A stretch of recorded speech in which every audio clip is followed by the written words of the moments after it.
Welcome dear rockers. कैसे हैं दोस्तों आप सभी। तो आज की मूवी एक ऐसे ज़ॉम्बी आउटब्रेक के बारे में है जिसमें ज़ॉम्बीज एक दूसरे से कम्युनिकेट यानी कि संपर्क कर सकते हैं, चीजों को देख उसको समझ सकते हैं और फिर हालात के हिसाब से खुद को बेहतर भी बना सकते हैं। कॉन्सेप्ट बड़ा इंटरेस्टिंग है दोस्तों, तो अब इससे ज्यादा बताना तो मजा खराब कर देगा आपका। चलिए शुरू करते हैं। हाल ही में रिलीज हुई बेहतरीन मूवी है। तो कहानी की शुरुआत में 9/11 पर पुलिस के पास एक कॉल आता है जो कि डैनियल नाम के आदमी का होता है। डैनियल पुलिस से दोस्तों एक बिल्डिंग का नाम लेते हुए कहता है कि आज मैं इस बिल्डिंग के अंदर मौजूद लोगों पर एक बायो टेरर अटैक करने वाला हूँ, रोक सकते हो तो रोक लो। साथ ही ये एक बात ध्यान में रखना कि उसका एंटीडोट इंजेक्शन मैंने लगा लिया है और अब कोई उसका एंटीडोट नहीं बचा। इस तरह से मैं ही इसकी वैक्सीन हूँ, तो मुझे मारने की गलती मत करना। इतना कहकर डैनियल कॉल काट देता है और पुलिस तुरंत एक्टिव हो जाती है। आगे कहानी में दोस्तों हमें वही बिल्डिंग दिखाई जाती है जिसकी डैनियल बात कर रहा था और यहाँ पर हम देखते हैं कि इस बिल्डिंग में एक कॉन्फ्रेंस होने वाली है किसी बड़ी बायोटेक कंपनी के साथ में। और ये बिल्डिंग की बात करूँ तो ये भी बहुत बड़ी है जिसके अंदर मॉल्स और रेस्टोरेंट वगैरह भी हैं। तभी हम यहाँ पर माइकल को देखते हैं जो कि सारा नाम की लड़की का वेट कर रहा होता है क्योंकि वो कुछ देर के बाद यहाँ पर आने वाली है और आ भी जाती है। असल में माइकल ने सारा को यहाँ इसीलिए बुलाया ताकि वो इस कॉन्फ्रेंस में उसे इस बायोटेक कंपनी के सीईओ से मिलवा पाए। माइकल चाहता है कि सारा को इस कंपनी में जॉब मिल जाए दोस्तों, और जो माइकल है वो इस कंपनी के सीईओ मिस्टर कैंग को बहुत ही अच्छे से जानता है। सारा और माइकल की बातों से दोस्तों हमें ये भी पता चलता है कि सारा और माइकल एक्स हस्बैंड वाइफ है जिनका डिवोर्स हो चुका है। बाकी माइकल ने दूसरी शादी कर ली है, उसकी बीवी और एक बेटी भी है। तो अब ये लोग कॉन्फ्रेंस में जाते हैं जहाँ पर ये लोग अपना अपना इन्विटेशन पास दिखाते हैं और फिर जाते हैं कॉन्फ्रेंस में जहां कैंग अपने बायो सेमीकंडक्टर के बारे में बता रहा होता है कि इसकी मदद से एक इंसान दूसरे तक अपनी सोच और बात को बिना बोले पहुंचा सकता है। इस तरह से कई लोग इस नेटवर्क से जुड़ सकते हैं। बाकी दोस्तों ये चीज कैसे काम करती है इसके बारे में आगे समझ में आ जाएगा। तो आगे बढ़ते हैं। कैंग अपनी स्पीच देते हुए देखता है कि वहां पर डैनियल भी आया हुआ है। अब कैंग तो डैनियल को जानता है तो वो डैनियल को देखकर थोड़ा परेशान होता है। बाकी अपनी स्पीच को जारी रखता है वो इस बायो सेमीकंडक्टर और इसकी टेक्नोलॉजी के बारे में। सारा भी दोस्तों अच्छे से सुनती है। अब स्पीच खत्म होने के बाद माइकल सारा का इंट्रोडक्शन कैंग से करवा देता है, पर तभी कैंग को ऑफिसर एथन का कॉल आ जाता है जो कि कैंग से बताता है कि सर इस बिल्डिंग पर डैनियल एक बायो टेरर अटैक करने वाला है। उसने हमें कॉल करके 9/11 पर बता दिया था। अब कैंग डैनियल का नाम सुनते ही माइकल से कह देता है कि ये एक जरूरी कॉल है, मैं तुमसे अभी बाद में मिलता हूँ। इतना कहने के साथ कैंग उस जगह से बाहर निकल जाता है और तभी माइकल सारा से कहता है कि देख क्या रही हो, उनके पीछे जाओ और उनको अपना नाम बताओ, अपना विजिटिंग कार्ड दो, बाकी मैंने उनसे सारी बातें कर रखी है, जाओ मैं संभाल लूंगा। तो सारा माइकल के कहने पर दोस्तों कैंग के पीछे पीछे चली जाती है और इधर कैंग कॉल पे कहता है कि मैंने डैनियल को कॉन्फ्रेंस हॉल में देखा है अभी कुछ देर पहले ही। तो एथन बोलता है कि अगर वो आपको दोबारा दिखे तो हमें तुरंत कॉल करिएगा, बाकी हम वहीं पे आ रहे हैं। इतना कहकर वो कॉल काट देता है। इसके बाद दोस्तों कैंग सीधा एक कमरे में जाता है जहाँ पर उसका इंतजार डैनियल कर रहा होता है। डैनियल कैंग से कहता है कि ये जो बायो सेमीकंडक्टर वाली टेक्नोलॉजी है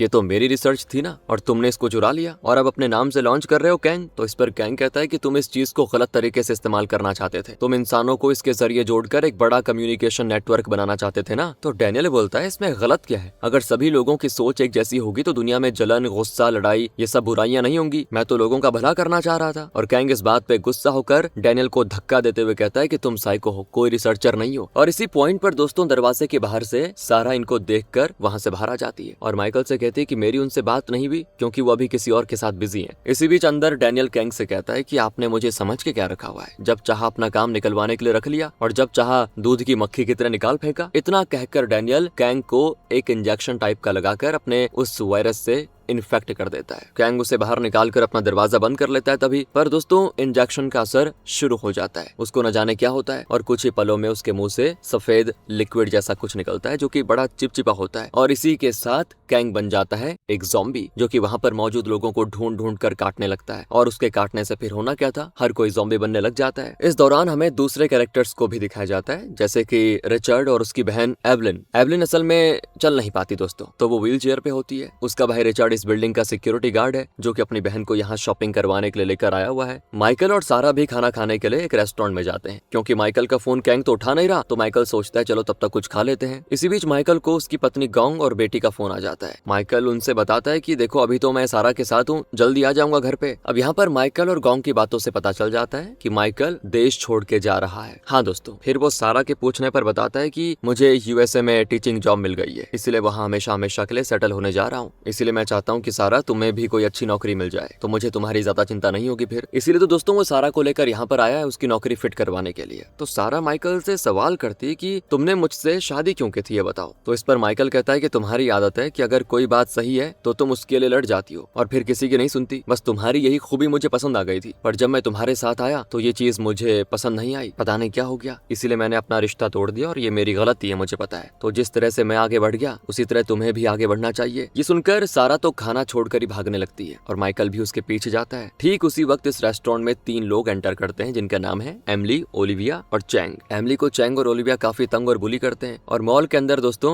ऑफिसर एथन अपनी टीम के साथ जैसे ही आता है ना, वैसे ही उसका और उसकी टीम का सामना कई सारे ज़ॉम्बीज से होता है जो कि बड़ी तेज तरीके से इन पे हमला कर देते हैं। माइकल और सारा भी इन ज़ॉम्बीज को अपने सामने आते देखकर बिल्कुल घबरा जाते हैं कि ये क्या हो गया, और एथन तुरंत इस सिचुएशन के बारे में बाहर खड़ी टीम को बता देता है और इसी के साथ इस बिल्डिंग को बाहर से कमांडो वगैरह घेर कर पूरी तरह से लॉकडाउन कर देते हैं ताकि डेनियल का फैलाया हुआ वायरस बिल्डिंग के बाहर ना आ पाए। यहाँ रिचर्ड की बहन एवलिन वहाँ पर व्हील चेयर से भागने की कोशिश करती है लेकिन उसके ऊपर ज़ॉम्बीज कर देते हैं हमला। ये देखकर सारा और माइकल उसकी मदद करने की कोशिश करते हैं और तभी रिचर्ड भी वहाँ पे आ जाता है जो कि थोड़ी देर के लिए कहीं पर गया हुआ था। फिर ये सभी मिलकर एवलिन को बचाते हैं और उसको लेकर एक कपड़े की शॉप में घुसकर उसे लॉक कर देते हैं। ये कपड़े की शॉप रेस्टोरेंट के ठीक सामने होती है दोस्तों। इस शॉप में एथन और बाकी कुछ और लोग भी मौजूद होते हैं। अब ज़ॉम्बीज इस शॉप के ग्लास को तोड़ने लग जाते हैं क्योंकि उनको ये लोग दिख रहे थे। इतने में एथन जब पीछे हटता है ना तो उससे यहाँ की लाइट ऑफ हो जाती है जिस कारण ज़ॉम्बीज को ये लोग दिखना बंद हो जाते हैं और अब ज़ॉम्बीज की नजर सामने रेस्टोरेंट की तरफ पड़ती है तो वो सभी उस रेस्टोरेंट के दरवाजे को तोड़ने की कोशिश करते हैं दोस्तों, जहाँ पर पता है कौन है, एमिली, चैंग और ओलिविया। अब इसी बीच एक अजीब सी बात होती है, सारे ज़ॉम्बीज अपने घुटनों के बल बैठकर ऊपर की तरफ देखते हुए चिल्लाते हैं और फिर उसके बाद वो सभी तेजी से धक्का मारकर दरवाजे को खोलने की कोशिश करते हैं। अब ये सब देखकर सारा तो टॉर्च जलाकर अपने मोबाइल में लिखकर सिग्नल देती है कि लाइट ऑफ कर दो, जिस पर एमिली की नजर पड़ जाती है और वो तुरंत लाइट ऑफ कर देती है तो ज़ॉम्बीज रुक जाते हैं। अब दोस्तों सारा लोगों की तरफ एक जॉन नाम का आदमी होता है जो कहता है कि ये क्या हो रहा है। तो वहाँ पर एथन भी मौजूद होता है जो बताता है कि मैं एक पुलिस वाला हूँ, ये एक तरह का बायो टेरर अटैक है जिसको डेनियल नाम के बंदे ने किया हुआ है और इस बिल्डिंग को बाहर से पूरी तरह लॉक भी कर दिया गया। बाहर से रेस्क्यू टीम भी हमें बचाने नहीं आ पाएगी क्योंकि बाहर वालों को ऐसा लग रहा है कि अंदर सभी लोग वायरस से इन्फेक्टेड हो चुके हैं और जब तक वो श्योर नहीं हो जाते तब तक वो अंदर नहीं आएंगे क्योंकि इससे वायरस को बाहर फैलने का खतरा हो सकता है। अब एवलिन सारा से कहती है कि हमें सामने रेस्टोरेंट में फंसे लोगों को बचाना होगा ना। इतने में ही दोस्तों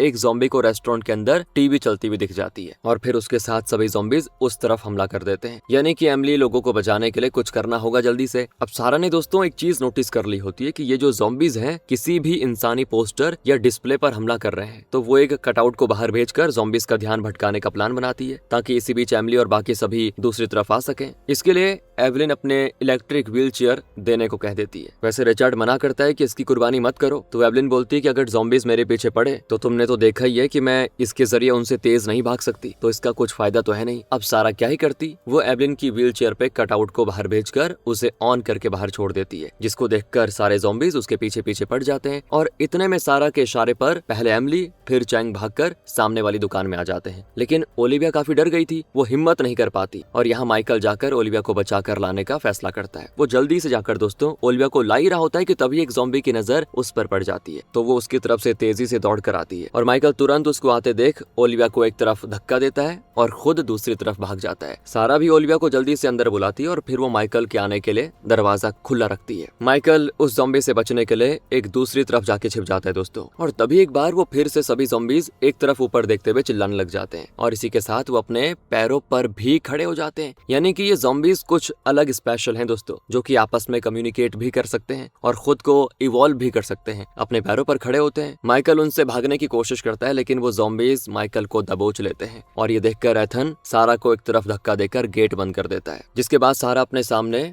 माइकल की यह हालत मजबूर होकर देखती है। उसे ज़ॉम्बीज बुरी तरह नोच रहे होते हैं। अब माइकल का फोन सारा के पास रह जाता है, जिसमें गोंग का जब कॉल आता है ना तो उसे सारा रोते हुए बताती है कि माइकल की जान नहीं रही अब, और इस खबर से माइकल की पत्नी गोंग बुरी तरह से पागल हो जाती है। वो रोते रोते कॉल काट देती है कि ये हो क्या गया। अब ये सब होने के बाद दोस्तों ये सभी लोग इस सोच में पड़ जाते हैं कि कैसे बचा जाए इससे, क्योंकि यहाँ पर तो रेस्क्यू टीम भी अंदर नहीं आने वाली। तो इस पर एथन बोलता है कि अगर हम किसी तरह उस डेनियल को ढूंढ कर पकड़ ले तो हम बच सकते हैं, क्योंकि ये जो कुछ भी है उसकी वैक्सीन डेनियल ही है। उसे पकड़ लिया तो हम सभी बच जाएंगे। बाकी इतना तो पक्का है कि वो इसी बिल्डिंग में कहीं पर है, यहाँ से वो कहीं गया नहीं। और ये सुनती सारा कहती है कि मैंने डेनियल को गैंग के साथ 3rd फ्लोर के वीआईपी रूम में देखा था। तो अब इन सभी को इन ज़ॉम्बीज के बीच होते होते 3rd फ्लोर पे जाना होगा, जो कि थोड़ा सा नामुमकिन लग रहा है। अब सारा समझाती है कि मैंने देखा है कि ये ज़ॉम्बीज जब भी रुककर बीच में ऊपर देखकर अजीब आवाज करते हैं तो ये सभी शायद आपस में कम्युनिकेट करते हैं और एक दूसरे से इन्फॉर्मेशन शेयर करते हैं। साथ ही साथ ये खुद भी इवॉल्व हो रहे हैं, जैसे कि अब ये इंसानों में और कटआउट्स या फोटो में फर्क कर पा रहे हैं और अपने पैरों पर चल भी पा रहे हैं, जबकि पहले तो ये रेंग रेंग कर चल रहे थे।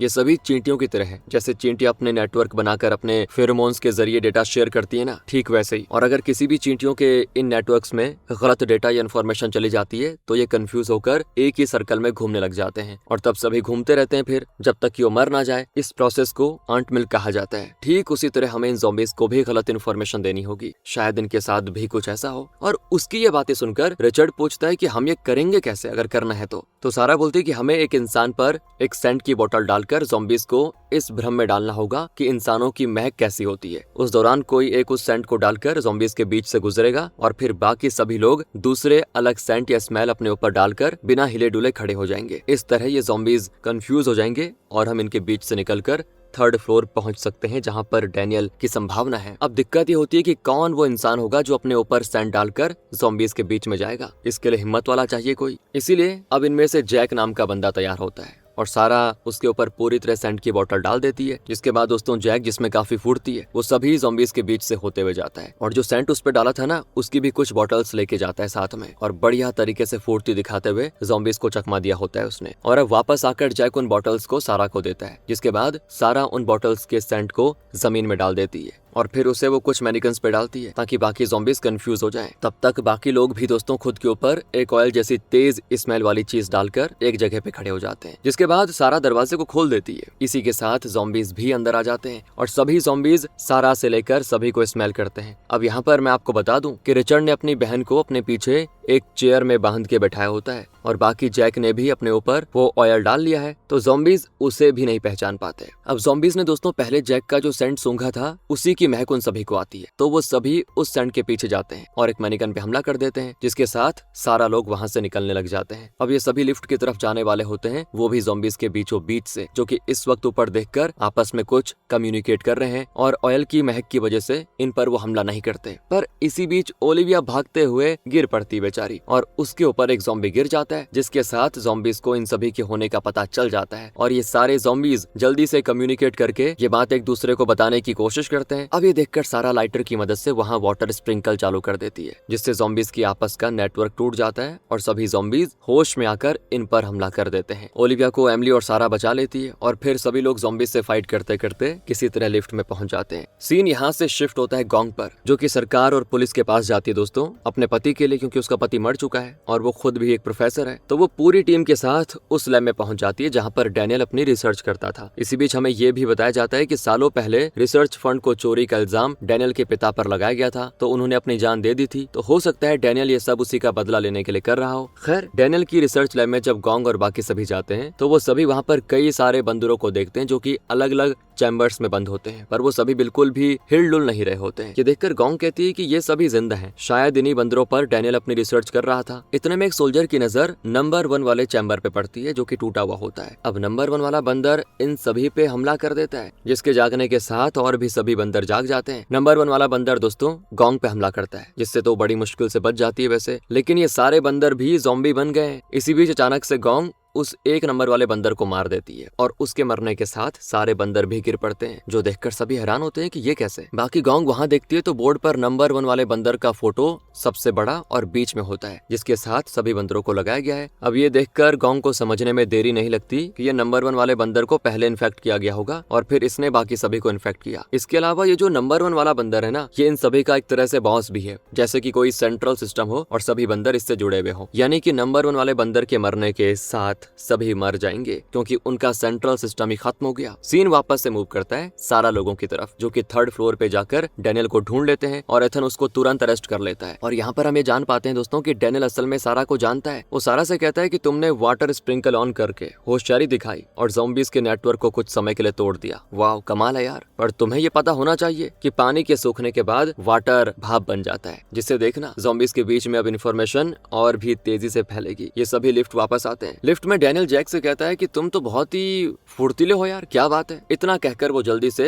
9 नंबर के बटन को दबाता है, जिसके साथ लिफ्ट का दरवाजा खुलता है और सभी ज़ॉम्बीज इन पे हमला कर देते हैं। यहाँ पर जैक को भी एक ज़ॉम्बी बाइट कर लेता है और बाकी सभी किसी तरह खुद को बचाते हैं। अब बात करें डैनियल की, तो उसे ज़ॉम्बीज कुछ भी नहीं कर रहे होते हैं। वो आराम से ज़ॉम्बीज के बीचों बीच में बाहर निकल जाता है। बाकी लोग किसी तरह से लिफ्ट के दरवाजे को बंद कर देते हैं। अब यहाँ पर डैनियल इनके हाथ से निकल गया दोस्तों, तो ये सभी लोग बेसमेंट में कंट्रोल में जाने का फैसला करते हैं ताकि सभी सीसीटीवीज के जरिए डैनियल्स और बाकी सभी को मतलब ज़ॉम्बीज पे नजर रखी जा सके और पता कर सके कि डैनियल गया कहाँ पे है। तो ये सभी अब बेसमेंट की तरफ ही जाते हैं, जहाँ पर इनको कई ऐसे ज़ॉम्बीज मिलते हैं जो कि आपस में जुड़े हुए हैं। उनसे किसी तरह से बचते बचाते सभी लोग जल्दी से कंट्रोल रूम पहुंच जाते हैं, जहां इनको डैनियल का पता चल जाता है। और अब एथन बताता है कि बिल्डिंग की छत पर रेस्क्यू टीम मौजूद है, मगर पहले डैनियल को लाना होगा तभी ऊपर जा सकते हैं। ये सुनकर सारा कहती है कि ये इतना आसान तो नहीं होने वाला ना, क्योंकि तुम लोगों ने ये नहीं सोचा क्या कि डैनियल को पता कैसे चला कि हम ज़ॉम्बीज से वाटर स्प्रिंकल के जरिए बचकर आए। जरूर वो ज़ॉम्बीज की आंखों से सब देख सकता है। साथ ही देखा उसको ज़ॉम्बीज छू भी नहीं रहे थे, यानी कि उसने इस वायरस का एंटीडोट बनाया हुआ है जो शायद उसने अपने अंदर लगाया हुआ है। तो एथन जो कह रहा था कि डैनियल ही वैक्सीन है, तो वो सही बात है। तभी दोस्तों एवलिन और बाकी सभी सीसीटीवी के जरिए डैनियल को ढूंढकर उस पर नजर रखते हैं। तो वहाँ डैनियल जाकर कैंग से मिलता है जो कि ज़ॉम्बी बन चुका है। और ये देखकर सारा बताते हैं कि डैनियल सबसे पहले कैंग से मिला था, यानी कि उसने सबसे पहले कैंग को ही इन्फेक्ट किया। बाकी इसी बीच डैनियल कैंग से खुद को कटवाता है, जिससे उसके अंदर भी ये वायरस चला जाता है। लेकिन उसके अंदर क्योंकि इसका एंटीडोट है, इस वजह से डैनियल उन ज़ॉम्बीज की तरह नहीं बनता। बस वो कैंग के काटने से इन सभी के नेटवर्क से जुड़ गया और अब वो ज़ॉम्बीज को अपने हिसाब से ऑर्डर दे सकता है। तो ये तो और पावरफुल हो गया ये। इस तरह मतलब सभी को सारा समझाती कि ऐसा ऐसा हो गया। इसी बीच डैनियल और सभी ज़ॉम्बीज ऊपर देखकर आपस में किसी तरह की इन्फॉर्मेशन शेयर करने लगते हैं, जो देखकर एथन कहता है कि हमारे पास बस यही एक रास्ता है डैनियल तक पहुंचकर उसे पकड़ने का। इस समय ज़ॉम्बीज आपस में कम्युनिकेट कर रहे हैं, तो वो हम पे हमला नहीं करेंगे। एवलिन बोलती है कि तुम लोग जाओ, मैं यहाँ से तुम्हें गाइड करती जाऊंगी मैसेज करके। तो ये सभी एक ग्रुप बना लेते हैं जिसमें सभी होते हैं। अब सभी एवलिन को छोड़कर ज़ॉम्बीज के बीच में जाने का फैसला कर लेते हैं। एवलिन उन्हें गाइड कर रही होती है कि अब इस तरह जाओ उस तरह जाओ, और ये सभी जाकर डैनियल को वापस से पकड़ लेते हैं। लेकिन डैनियल सभी ज़ॉम्बीज को इन पे अटैक करने का ऑर्डर देता है, तो सारा जल्दी से उसकी आंखों में पट्टी बांध देती है, जिससे वो ज़ॉम्बीज से संपर्क ही नहीं कर पाता और ना उन्हें बता पाता है कि वो कहाँ पे है। अब डैनियल को लेकर एवलिन की मदद से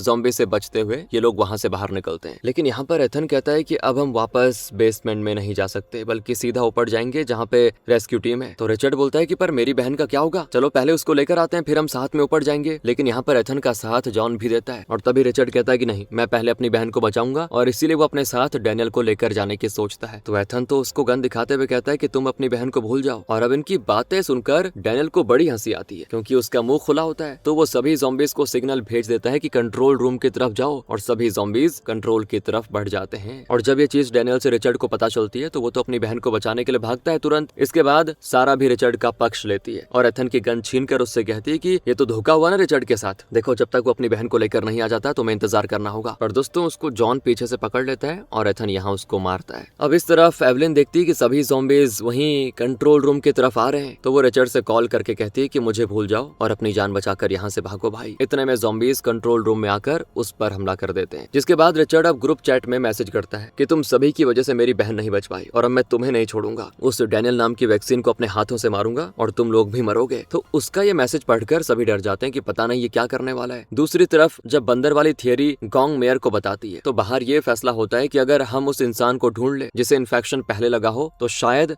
बाकी सभी को शांत कर सकते हैं। बाकी तो गोंग ये भी बताती है कि जिन्हें ये इन्फेक्शन लग चुका है उन्हें वापस नॉर्मल नहीं किया जा सकता, तो उन्हें तो बचाना नामुमकिन है। फिर क्या था, मेयर जल्दी से बिल्डिंग का सीसीटीवी लिंक मंगवाता है, जो कि उन्हें मेन सर्वर से मिल जाता है, और फिर वो उसको ढूंढने को कहता है जिसको ये पहले इन्फेक्शन लगा, क्योंकि उसको मारते ही सभी रुक जाएंगे अभी की थियरी के हिसाब से। इसी बीच रिचर्ड सभी ज़ॉम्बीज को चाकू से मारते हुए कंट्रोल रूम की तरफ जाता है। असल में उसने अपने ऊपर ज़ॉम्बीज का वो सफेद लिक्विड डाल दिया था और थोड़ा सा ज़ॉम्बीज का खून भी, तो ज़ॉम्बीज उसको अपना साथी समझ के हमला नहीं करते। और फिर सीसीटीवी में वो उन सभी लोगों की पोजीशन देख लेता है कि कहां कहां पहुंचे हैं। अब उनको देखकर कंट्रोल रूम से ही रिचर्ड अनाउंस कर देता है कि वो किस फ्लोर पर है और कहां है। लेकिन ये सुनते डैनियल तुरंत सभी ज़ॉम्बीज को ये इन्फॉर्मेशन दे देता है, जिसके बाद इन पर ज़ॉम्बीज का हमला हो जाता है दोस्तों। और इसी का फायदा उठाकर एमिली ओलिविया के साथ डैनियल को लेकर सारा भी वहां से भाग खड़ी होती है। बाकी एथन, जॉन और चैंग यहाँ ज़ॉम्बीज का शिकार बन जाते हैं। अब सारा डैनियल के साथ वेयर हाउस में पहुंच जाती है और यहाँ सारा ओलिविया और एमिली से डैनियल पर नजर रखने के लिए बोलती है, और खुद वो बाहर रेस्क्यू टीम से कांटेक्ट करके उन्हें अंदर आने के लिए मनाने की कोशिश करती है। बाहर तो सभी सीसीटीवी फुटेजेस देखकर पता कर लेते हैं कि सबसे पहले ये इन्फेक्शन इन्फेक्शन कैंग को लगा था। तो ये फैसला होता है कि कैंग को मारकर उसे खत्म कर दिया जाए। इसी बीच सारा कॉल करके बताती है कि डैनियल हमारे पास वेयर हाउस में है। तो उसकी बात को सुनकर 2 टीमें बनाई जाती है, एक कैंग को खत्म करेगी और दूसरी जाकर डैनियल को लेकर आएगी, क्योंकि सभी मान रहे हैं कि डैनियल ही वैक्सीन है। और सारा की ये बात एक ज़ॉम्बी सुन लेता है और उसके जरिए ये चीज डैनियल तक भी पहुंच जाती है। उसे पता चल जाता है कि वो वेयर हाउस में है। फिर क्या था, वेयर हाउस का दरवाजा कुछ लोग खटखटाते हैं और कहते हैं कि हम रेस्क्यू टीम से हैं। लेकिन जब ओलिविया दरवाजा खोलती है तो ये असल में ज़ॉम्बीज होते हैं, जो कि अब खुद इतना इवॉल्व हो चुके हैं कि वो आम इंसान की तरह बोल भी पा रहे हैं दोस्तों, और इस तरह से किसी को भी वो बेवकूफ बना रहे हैं। ज़ॉम्बीज तुरंत एमिली और ओलिविया पे हमला करके डैनियल को आजाद करवा लेते हैं। ओलिविया और एमिली की भी कहानी यहाँ पे खत्म हो जाती है। बाकी रेस्क्यू टीम पर भी कई ज़ॉम्बीज हमला करते हैं, काफी लोग इन्फेक्टेड होकर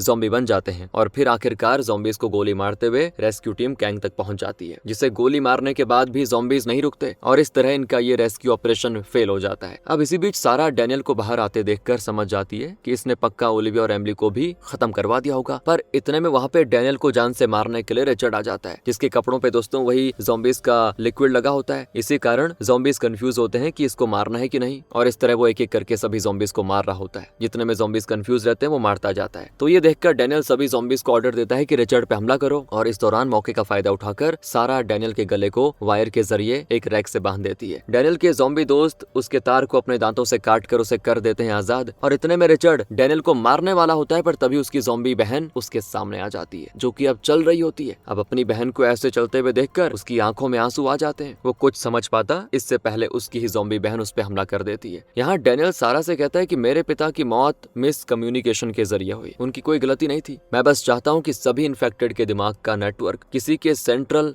नेटवर्क से अटैच्ड हो, जिससे कम्युनिकेशन अच्छा होगा तो साथ में तरक्की करेंगे और साथ में खुद को बेहतर बनाएंगे। अब जब डैनियल ये बता ही रहा होता है तभी रेस्क्यू टीम वहाँ पे आ जाती है। वो डैनियल को लेकर जाने लग जाते हैं। इसी दौरान क्या होता है कि सारा पर कुछ ज़ॉम्बीज हमला कर देते हैं, तो वो वापस वेयर हाउस में चली जाती है। बाकी दोस्तों रेस्क्यू टीम किसी तरह ज़ॉम्बीज पर फायर करते करते डैनियल को लेकर ऊपर पहुंच जाती है। उनका मकसद सारा को बचाना नहीं है, बल्कि सिर्फ डैनियल को निकालना है। लेकिन डैनियल तो यहाँ पे खुश होता है, और इतने में उसके ऑर्डर पर वो सभी ज़ॉम्बी सोल्जर्स वहाँ पर आ जाते हैं, जिन्हें ज़ॉम्बीज ने काट कर इन्फेक्ट कर दिया था। और ये सभी ज़ॉम्बीज अब क्योंकि सोल्जर थे पहले तो ट्रेंड होते हैं, तो ये गोलियां भी चलाते हैं और सभी रेस्क्यू टीम जो अभी जिंदा है उनको मार डालते हैं। इसके बाद अब डैनियल के पास अपनी ज़ॉम्बी आर्मी है दोस्तों, जो डैनियल को इस बिल्डिंग से निकाल कर नीचे ले जाती है। और बस अब डैनियल ज़ॉम्बीज फौज के साथ एक गाड़ी में बाहर खड़े लोगों के बीच बिल्डिंग के बाहर पहुंच जाता है, जिसका गेट खुलते ही ज़ॉम्बीज बने सोल्जर्स लोगों पे सीधा हमला कर देते हैं। मतलब दोस्तों ये सब अब बिल्डिंग के बाहर आ चुका है, हर तरफ अफरा तफरी का माहौल होता है। इसी बीच इधर गोंग जब सारा को कॉल करती है तो वो सारा से अपनी बंदर वाली थियरी को शेयर करती है, लेकिन ये इंसानों पे लागू नहीं हुई। उन्होंने कैंग को तो खत्म कर दिया पर ज़ॉम्बीज रुके ही नहीं। तो इस पे सारा कहती है कि हो सकता है बंदर नंबर 1 असल में उन बंदरों के नेटवर्क का सेंट्रल नोड था, इसलिए उसके मरते सब मर गए। इस तरह शायद कैंग उनके सेंट्रल का नोड नहीं था, बल्कि वो कहीं डैनियल तो नहीं है। मतलब डैनियल कोई वैक्सीन नहीं है, वही खुद इसका सेंट्रल सिस्टम है, इसलिए उसके हर ऑर्डर को सब मान रहे हैं, इसलिए उसको इन्फेक्शन का फर्क भी नहीं पड़ रहा है। यानी कि डैनियल को मारना होगा तभी सब कुछ रुकेगा। अब ये बात तुरंत गोंग जाकर मेयर से बताती है, पर मेयर को अभी भी ये मानना होता है कि डैनियल हमारे लिए जरूरी है, वही वैक्सीन है, उसको नहीं मार सकते। वो तो ये मानने को तैयार ही नहीं होता है कि डैनियल ही इसका मेन आदमी है, उसको मार दिया तो काम हो जाएगा, लेकिन नहीं समझ पा रहा मेयर। बाकी डैनियल यहाँ पूरी तरह से पागल हो जाता है दोस्तों। वो पूरी दुनिया को इस तरह से खत्म करना चाह रहा है कि बस सभी ज़ॉम्बीज बन जाएं। सारा अब अपने ऊपर ज़ॉम्बीज के खून से भिगा हुआ कपड़ा डालकर ज़ॉम्बीज के बीच से ही बाहर निकलती है। वो उसे अपना हिस्सा मानकर कुछ नहीं करते जो ज़ॉम्बीज हैं। बाहर आकर सारा देखती है कि सारे शहर में तबाही मच चुकी है, हर तरफ बस चीखें पुकार है। तो वो तुरंत गोंग को कॉल करके डैनियल की लोकेशन पता करने को कहती है, जो कि गोंग शहर के सीसीटीवी से पता कर लेती है और फिर सारा को बताती है। तो सारा भी वहाँ पे पहुंचकर डैनियल को गाड़ी से कुचलने वाली होती है, पर डैनियल सही समय पे रास्ते से हट जाता है और ज़ॉम्बीज को उस पर अटैक करने के लिए देता है ऑर्डर कि इसे भी खत्म कर दो। तो सारा भी बड़ी चालाकी से नीचे कूद जाती है। उसने अभी भी वो ज़ॉम्बीज खून वाला कपड़ा पहना हुआ है, तो ये देखकर डैनियल फिर ज़ॉम्बी से कहता है कि उसे ही खत्म करना है, कंफ्यूज मत रहो। मगर सारा बहुत ही फुर्ती के साथ उस कपड़े को एक दूसरे ज़ॉम्बी के ऊपर डाल देती है और कपड़ा डालने की वजह से ज़ॉम्बीज के नेटवर्क में गलत इन्फॉर्मेशन फीड हो जाती है और सभी ज़ॉम्बीज जब उस अकेले ज़ॉम्बीज पे अटैक करने बढ़ते हैं, क्योंकि अभी कुछ टाइम पहले ज़ॉम्बीज को ये ऑर्डर मिला कि जिस पर वो कपड़ा है उसे मारो। ये ऑर्डर दिया डैनियल ने, लेकिन अब कपड़ा क्योंकि दूसरे ज़ॉम्बी के ऊपर है तो सभी उसकी तरफ चले गए मारने के लिए। यानी कि सभी ज़ॉम्बीज कंफ्यूज होकर